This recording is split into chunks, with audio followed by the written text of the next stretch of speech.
It's okay. We'll get into this. Ready? Alright. I remember during Halloween week, my mom would make me awesome costumes, and she would stay up to the wee hours of the night. She took a lot of pride in her work. One of my favorite ones that she made me was in the 5th grade. I went as Hollywood Hulk Hogan. I always thought, hey, if I have sweet costumes, then all my friends are going to think I'm awesome, and then trick-or-treating is going to be that much more fun. However, Halloween safety is another element of the night that is often overlooked. I understand that a lot of us are past our prime and no longer trick-or-treat, but I think Halloween safety is very important, and you can share this information with your younger friends and family. So today, I'm going to inform you of how following Halloween safety precautions will ensure you a spooktacular night.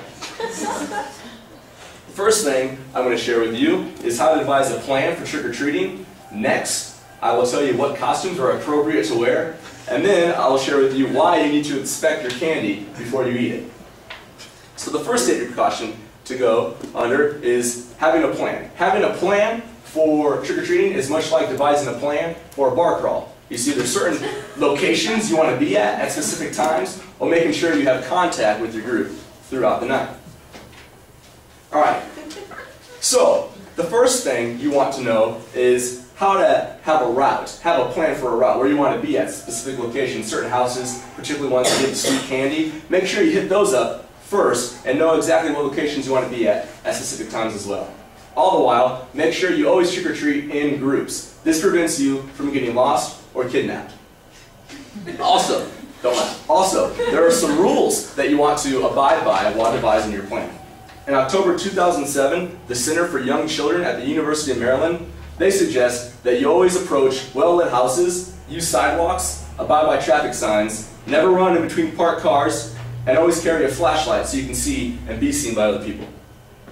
Okay, so now you know why you need to devise a plan for trick-or-treating. The next important thing is to know what appropriate costumes to wear. Wearing an appropriate costume for Halloween is just like choosing any clothing for a special event. You need to take into consideration what conditions are for the night in order to pick out your clothes. The Customer Product Safety Commission in 2008 posted this picture that's not up there. And you can follow it as I speak to you. There are certain requirements that should be taken into consideration while picking out your costume.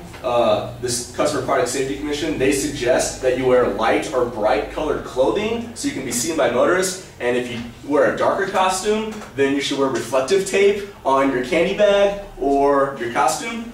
And make sure that all clothing are flame resistant and well fitted in case your Batman cape happens to land at the jack-o'-lantern and you catch on fire. You don't want that. So make sure everything's well fitted and flame resistant. The next thing, if you happen to wear a mask, make sure it doesn't impair your vision because then you can't see. Duh. So wearing a mask that impairs your vision is just like going blindfolded, walking blindfolded to class. You want to get to Gregory Hall from your apartment, but you're blindfolded, so you can't see. That's just like wearing a mask that you can't see on. Okay. I have this sweet picture. Maybe you guys can see it, maybe not. I went as Mike Ditka with the mullet for Halloween, and I have a mustache that was flame resistant. I assure you, I bought it from the Halloween store, and on the package it said flame resistant. So I know it's flame resistant. However, I'm wearing some darker shades that probably should not be worn while trick-or-treating because they impair your vision. Alright. The next thing I want to share with you is why you need to check your candy before you eat it. You want to make sure that all candy is appropriately packaged to make sure that no razor blades are slipped into your Laffy Taffies or your poisonous caramel apple suckers or whatever. One credible, well, it wasn't a credible source that I read. It said that you can get your candy x-rayed at a local hospital, which is just a suggestion. You might want to, you know, pay a couple $100 to get your candy x-rayed. That might prevent medical costs and, you know, pumping your stomach later for food poisoning. So that you can take that into consideration. And Lynn Griffin from the Scholastic Parent and Child of October 2008, she suggests that you refrain from eating candy along the way. You're burning a lot of calories walking from house to house while trick-or-treating. You want to grab a light afternoon snack, you know, from your bag. Don't do that because it could be poisonous or whatever. So you always want to check your candy before you eat that. A suggestion is just eat a nice meal before you set out for trick-or-treating. Pasta, a lot of carbs, you know, eat a nice meal before you go trick-or-treating. So in conclusion, Halloween isn't all about fun and sugar. there's also an element of safety that we need to take in consideration. That's why following safety precautions will ensure you a spectacular night. 3 safety precautions that I talked to you guys about was 1, make sure you devise a plan for the night. The next is know what appropriate costumes to wear. And last, make sure you check all your candy before you eat it. Even when I was in the 5th grade and I went as Hulk Hogan, I had huge muscles and all my peers envied my facial hair. I would not have had an awesome time had I not abided in all these safety precautions. Thank you.